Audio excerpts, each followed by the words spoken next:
اللہ الرحمن الرحیم۔ آج میں پاکستان کی سب سے بڑی عدالت جس کے اندر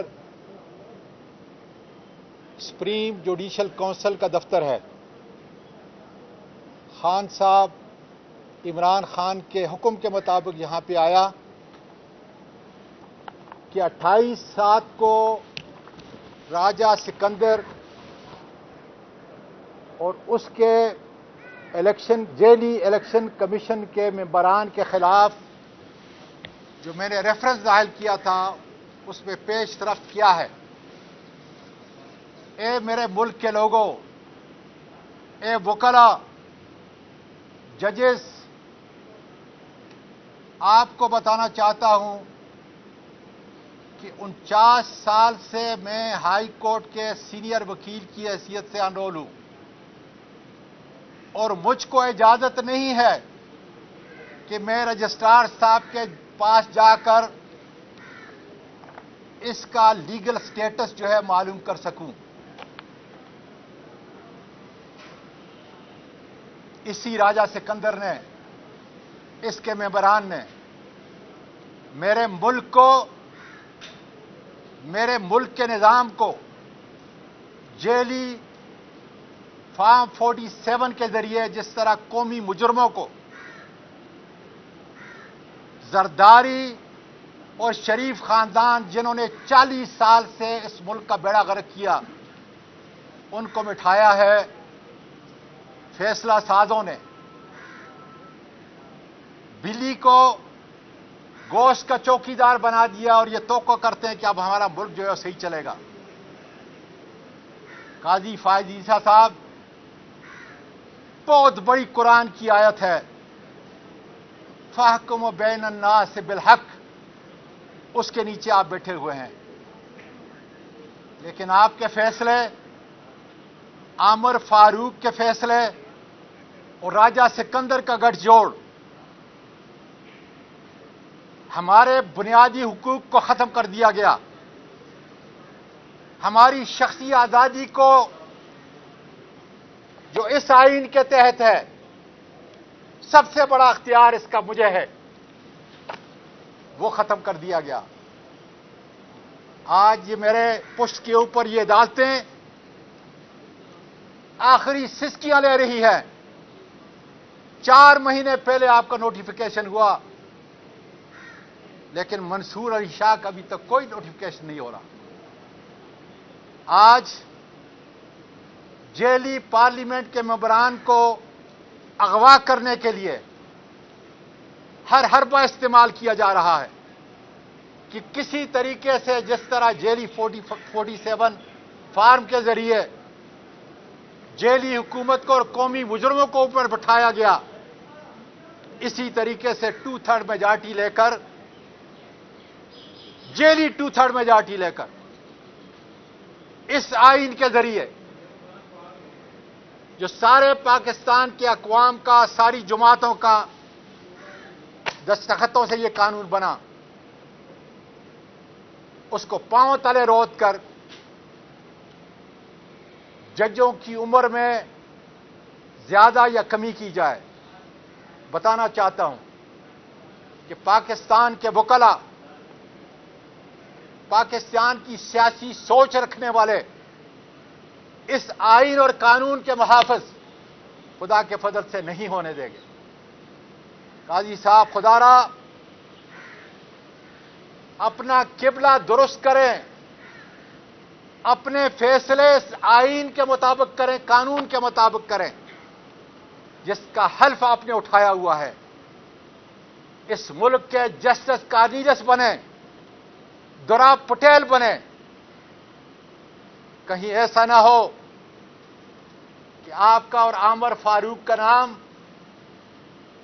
مولوی مشتاق سے بھی بدتر ہو، جسٹس منیر سے بھی بدتر ہو، اور یہ ہونے جا رہا ہے۔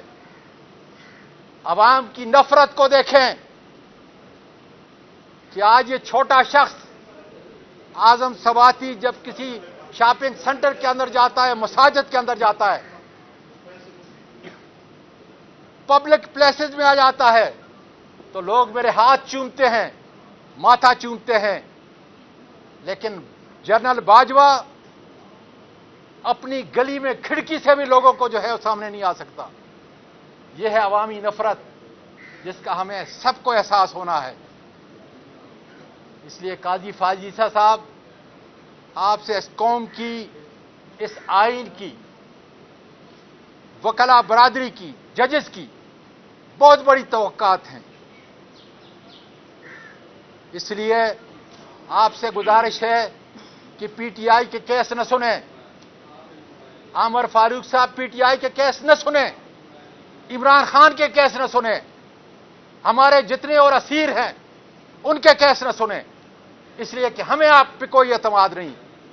آپ کے فیصلوں سے اس آئین کی دھجیاں اڑ چکی ہیں، آپ ہمیں بنیادی حقوق نہیں دے سکتے۔ اس لیے یہ عمران خان کا پیغام میں آپ کو دے رہا ہوں کہ ہم نے پہلے کہا، اب کہا، اور اب عمران خان کی زبان میں کہتا ہوں کہ آپ پر ہمارا کوئی اعتماد نہیں، وکلاء کا پاکستان کے کوئی اعتماد نہیں۔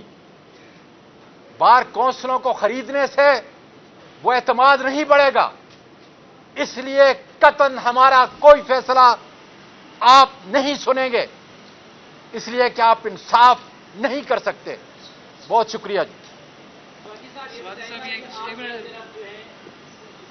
عمران خان کا پیغام لے کے چند دن قبل صبح 7 بجے آپ عمران خان کے پاس کس کا پیغام لے کے گئے تھے؟ حکومت کا پیغام تھا، اسٹیبلشمنٹ کا پیغام؟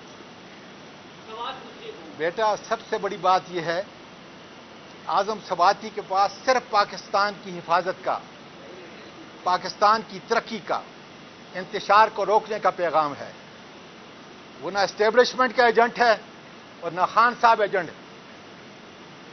جب خان صاحب نے یہ فیصلہ کیا کہ میں ختم نبوت کے احترام کے طور پر اور پاکستان میں انتشار کو بچانے کے لیے یہ جلسہ منسوخ کر رہا ہوں، تو ساتھ کہہ دیا کہ اس رعایت کے بعد سن لے پاکستان کا میڈیا اور پاکستان کے لوگوں، اس کی فور سائٹ کو دیکھ لیں، دور اندیشی کو دیکھ لیں۔ اس نے کہا مجھے معلوم ہے کہ اعظم مجھ پر اور سختیاں ہوں گی، مجھ پر اور کیس بنیں گے، تم پر اور کیس بنیں گے، لیکن پاکستان کی سربلندی کے لیے، ختم نبوت کے احترام کے طور پر میں اپنے وہ 4 جتنے بھی ورکرز ہیں، لیڈرشپ ہے، میں ان کو آج کے جلسے کی تمہارے منہ سے اعلان کر دو جا کر کے آج کا جلسہ منسوخ ہوگا اس دن۔ اور ساتھ میں داد دیتا ہوں چیف منسٹر کے پی کے علی امین خان گنڈاپور اور اپنی پی ٹی آئی کی قیادت کو بھی کہ انہوں نے بڑا مثبت رول ادا کر کے ایک بڑی خونریزی سے ملک کے پاکستان کی عظمت کو بچایا ہے۔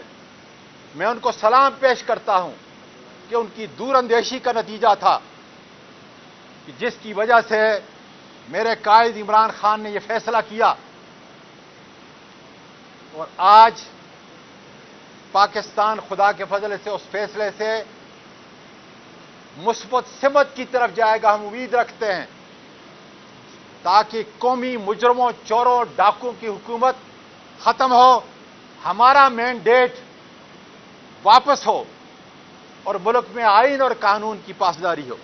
سواتی صاحب، آپ نے کافی تعریف کی ہے علی امین گنڈاپور صاحب کی، جبکہ رات 12 بجے تک آپ ان کے ساتھ انتظامات کا جائزہ اور انتظامات کے لیے بزی تھے۔ 4-5 گھنٹوں میں ایسا کیا ہوا کہ اڈالہ جیل کے دروازے رولز کو بائی پاس کرتے ہوئے آپ کے لیے کھول دیے گئے، جبکہ آپ کے رہنما دن کی روشنی میں وہاں پر ملنے جاتے ہیں، ملنے نہیں دیا جاتا؟ دوسرا سوال میرا یہ ہے کہ ایک تو ملاقات آپ کی یہ کس نے کروائی، کیونکہ طاقتور حلقوں کی انوالومنٹ کے بغیر تو نہیں ہو سکتی؟ دوسرا یہ کہ جلسہ ملتوی کرنے کے لیے آپ کو کیا آفر کیا گیا اور ملتوی کروا کے کیا فوائد حاصل کیے گئے ہوں گے؟ میں نے تو عمران خان کا پیغام آپ کے سامنے کر دیا کہ یہ کوئی بارگین نہیں تھی۔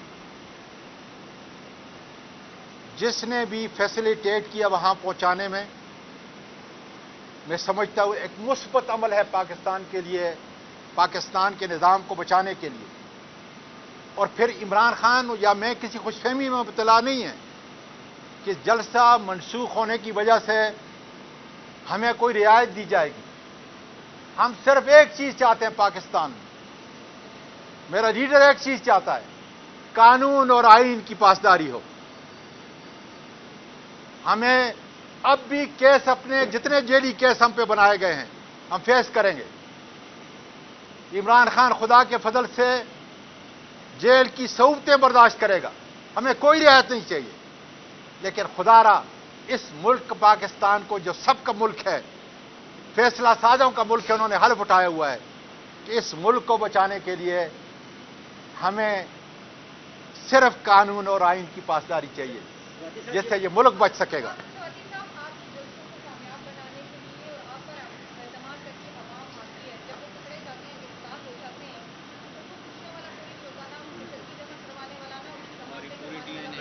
یہ ساری ٹیم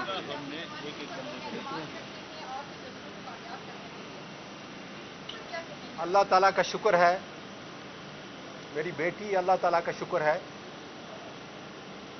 ہم ایک مصیبت سے نہیں بہت ساری مصیبتوں سے گزر رہے ہیں. عمران خان کا ورکر پاکستان کی سربلندی کے لیے جس قدر بھی صعوبتیں مشکلات برداشت کر رہا ہے, اس 76 سال کے اس بزرگ نے کون سی ایسی تکلیف ہے جو برداشت نہیں کی, کون سی ایسا ظلم ہے جو برداشت نہیں کیا, کون سا ایسا ٹارچر جو برداشت نہیں کیا. یہ ہماری خدا کے فضل سے عظمت کی نشانی ہے. ہمارا ورکر سیسا پلائی دیوار کی طرح خدا کے فضل سے پاکستان کی سربلندی کے لیے, اپنے ملک میں قانون کی حکمرانی کے لیے اسی طریقے سے قربانیاں دیتا رہے گا. بہت بہت شکریہ جی, بہت شکریہ بیٹا, مہربانی, بڑی مہربانی بچوں, بہت مہربانی. آپ کو کیوں بولنے کی ضرورت ہے یار, میں